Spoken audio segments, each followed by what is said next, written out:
¿Qué sucede en el país?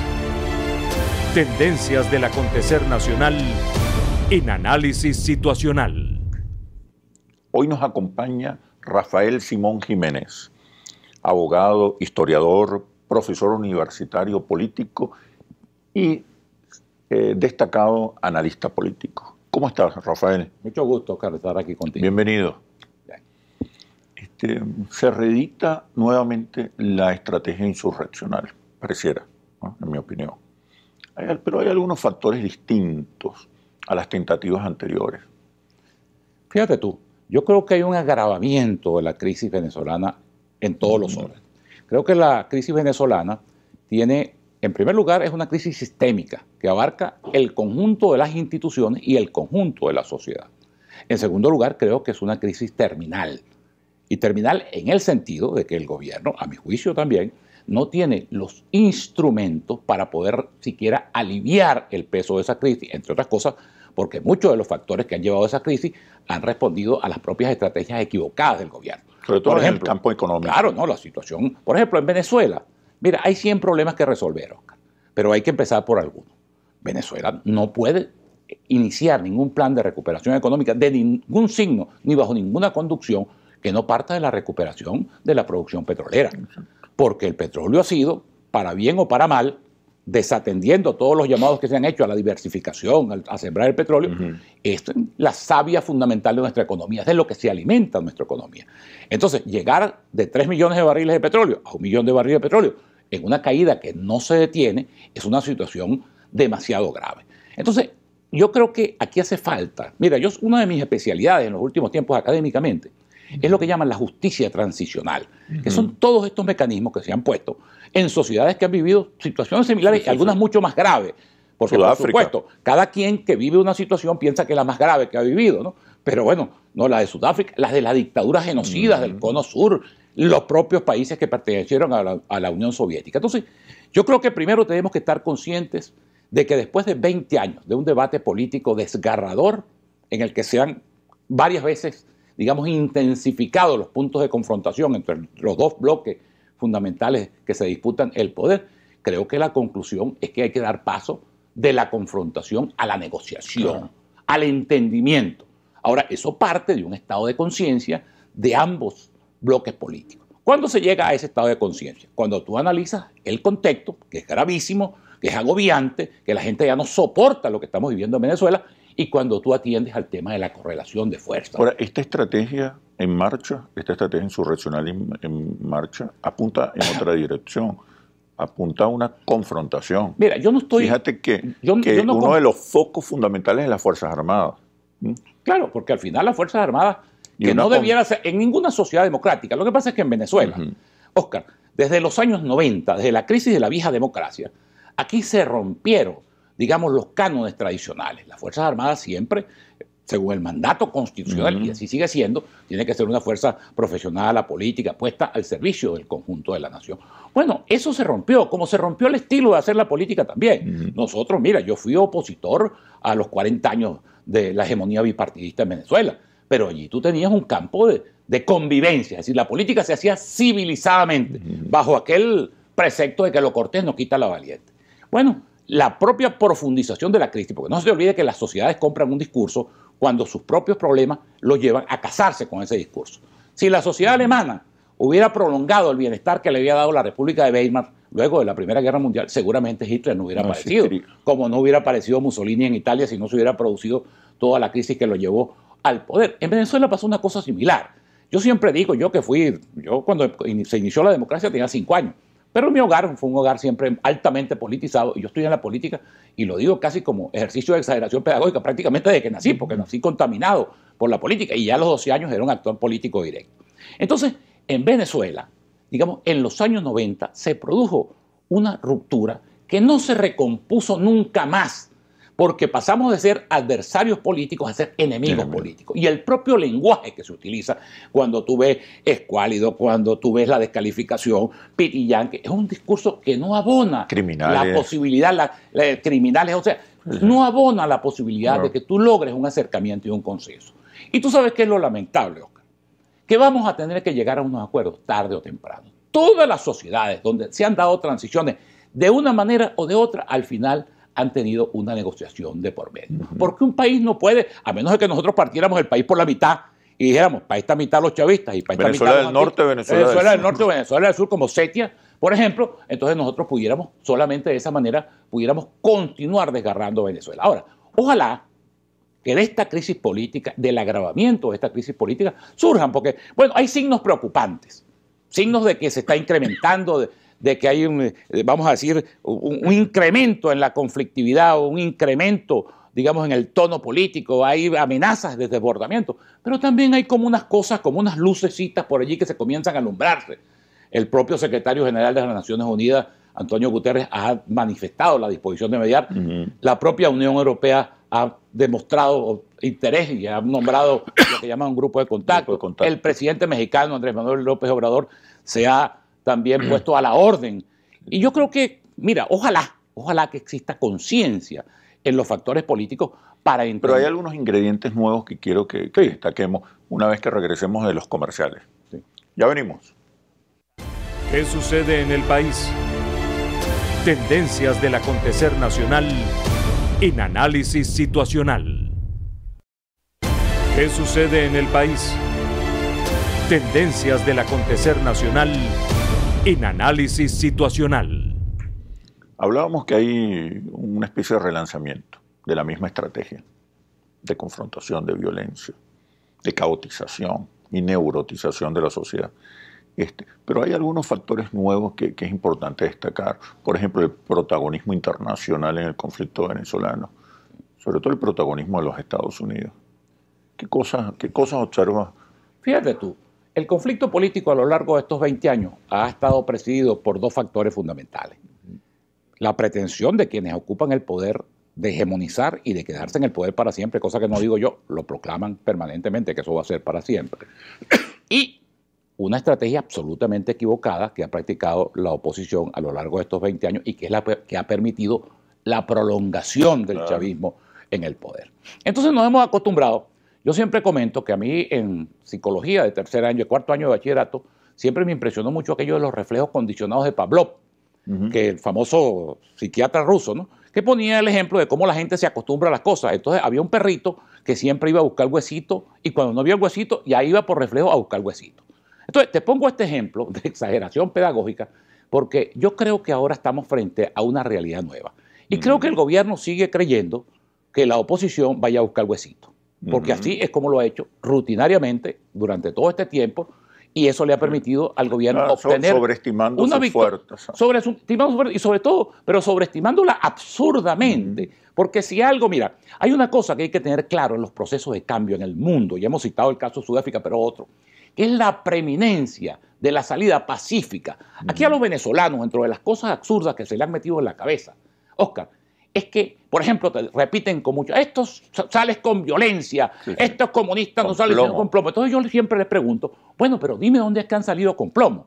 Porque si tú haces un paneo por la realidad mundial, la Unión Soviética, que fue un imperio de tú a tú con los Estados Unidos, cayó sin disparar un tiro. El régimen de apartheid sudafricano sin disparar un tiro. Las dictaduras del Cono Sur sin disparar un tiro. El señor Fujimori sin disparar un tiro. Entonces hay que poner, como lo dijo Gandhi y como lo ratificó Mandela, la supremacía de la paz y la supremacía del civismo. Porque es que si tú te vas a confrontar, que es lo que ha pasado hasta ahora, en el terreno de la violencia, con un régimen que tiene además las armas de la violencia y las tiene legítimamente además porque ocupa el poder y las tiene ilegítimamente también a través de los grupos armados que le son afectos, entonces es una estrategia simplemente... ¿Qué hacer en este caso? Mira, yo creo que... ¿Cómo se puede promover el diálogo? Yo creo que aquí hay unas cosas muy importantes que les corresponden al gobierno dar sobre señales. Todo, claro. y te añado un elemento, sobre todo cuando observamos que los Estados Unidos están decididos a acabar con esto por las malas. Sí, yo creo que hay una estrategia mundial que está, y particularmente hemisférica. ¿Cómo en medio de ese contexto adverso avanzar en un camino hacia la paz? Si tuviera disposición, si entendiera en primer lugar esa realidad, yo creo que no este gobierno, todos los gobiernos van poco a poco perdiendo el sentido de la realidad y crean una realidad paralela que es su realidad y la realidad de su entorno que no les permite ver las dinámicas reales de la sociedad. Yo creo que todavía el gobierno tiene un margen para negociar. Ahora, ¿cuáles serían las bases de esa negociación? La base de esa negociación, en primer lugar, yo creo que son unos gestos concretos. Yo creo, por ejemplo, que aquí hay que decretar una amnistía general que libere a todos los presos, llamados presos políticos, porque además en una democracia un preso político es un absurdo, es una contradicción. En segundo lugar, hay que ir a la reconstrucción, que no será mágica, porque los venezolanos tenemos en nuestro imaginario, quizás como parte de ese sincretismo que nos formaron, la idea siempre de las soluciones mágicas, del hombre providencial, de las cosas que nos va a mandar Dios desde arriba y que automáticamente un día para otro... Sí, va a llegar alguien, esto va a cambiar por fatalismo, porque Dios nos los va a imponer. Aquí no hay soluciones mágicas. Aquí las soluciones, por ejemplo, de reconstrucción institucional de Venezuela pasan, yo lo veo en lo inmediato, por el reconocimiento de la Asamblea Nacional, porque la Asamblea Nacional se convierta en un organismo que cumpla sus funciones y por un gobierno el que reconocimiento atienda a la crisis. Y mira, del presidente. Y en última instancia, yo creo que hay que ir a una cosa que Chávez lo dijo 100.000 veces, 100.000 veces lo ha dicho Maduro y lo han dicho algunos teóricos incluso del derecho constitucional a afectos al gobierno, que es ir a la soberanía popular. Claro. Yo creo que si algo está planteado en Venezuela, así como Maduro el año pasado, en medio del conflicto político que se formó, apeló a una Asamblea Nacional Constituyente, a mi juicio, muy mal convocada, violando las normas constitucionales, pero ahí está. Bueno, yo creo que ahora, si algo se impone, y creo que esos son los puntos de coincidencia, tú tienes que ir en medio del conflicto, tú tienes que ver lo que nos desune, pero fundamentalmente lo que pudieran ser puntos de coincidencia. Yo veo que en la... ¿Estarías de acuerdo con convocar elecciones? Elecciones para todo. Por ejemplo, a mitad de periodo. Bueno, ¿cómo establece la Constitución o piensas que es urgente? Yo creo que es urgente. Yo creo que es urgente. Porque además de esas elecciones debe salir un gobierno con un mandato claro. Y ojalá fuera posible, ojalá. Porque uno siempre... Yo siempre he creído que el evento electoral, la decisión sobre unas elecciones, es el último punto de la agenda. Que si no nos ponemos de acuerdo en otros temas, en otros aspectos, el conflicto seguirá. Esta vez con otros en el poder y otros en la oposición. Pero tiene que ir a un proyecto país que nos ponga de acuerdo. Un proyecto país a 20 años que establezca reglas claras, condiciones. Y ahí sí vamos a unas elecciones. Claro, bueno, todo eso estaría sobre el tapete. Lo que no se puede perder es la perspectiva. Tú decías, por ejemplo, Oscar, y eso puede tener una dosis de razón, de que hay factores interesados en prender la mecha, vamos a decirlo de esa manera. Ahora, la mecha no se puede prender si en Venezuela no hubiera la insatisfacción, el hambre y la necesidad que existe. Toda política necesita un sustrato en la sociedad que la compre. Es decir, entonces tú tienes que atender la causa del problema y no el efecto del problema. Es decir, la causa del problema es la desesperación de la gente se está muriendo de hambre en Venezuela. La gravedad de la crisis económica que no existía en el 2017. Y que no existía antes, y que además es una crisis imparable. Mira, yo no sé si, por eso te digo, yo creo que se pierde la realidad, digamos, desde la óptica del poder, y creo que eso ha sido, además, históricamente. Pero yo no sé si el presidente Maduro, y ojalá le lleguen este mensaje, está claro del hambre que se está pasando. Es decir, aquí no se ha cobrado, por ejemplo, un ejemplo práctico, aquí no se ha cobrado todavía la primera quincena del aumento salarial. Y ya el sueldo se lo devoró, porque la hiperinflación es imparable. Y además la hiperinflación, eso es otra cosa, Oscar, es un fenómeno absolutamente ajeno a la realidad del mundo. Eso no existe hoy en día en el mundo. Acuérdate tú incluso, hubo 2 hiperinflaciones que hicieron que 2 presidentes adelantaran su salida del poder. Raúl Alfonsín en 1987 y Alan García en 1989. Presidentes que entendieron, yo no puedo con esto, y aquí está mi sucesor, que tiene más legitimidad, que tiene más apoyo, y en efecto, eso lo liquidaron, porque la hiperinflación hoy en día es un fenómeno absolutamente, si es inducida, si es propia, si es estructuralista, si es monetarista, la inflación hoy en día en el mundo no existe.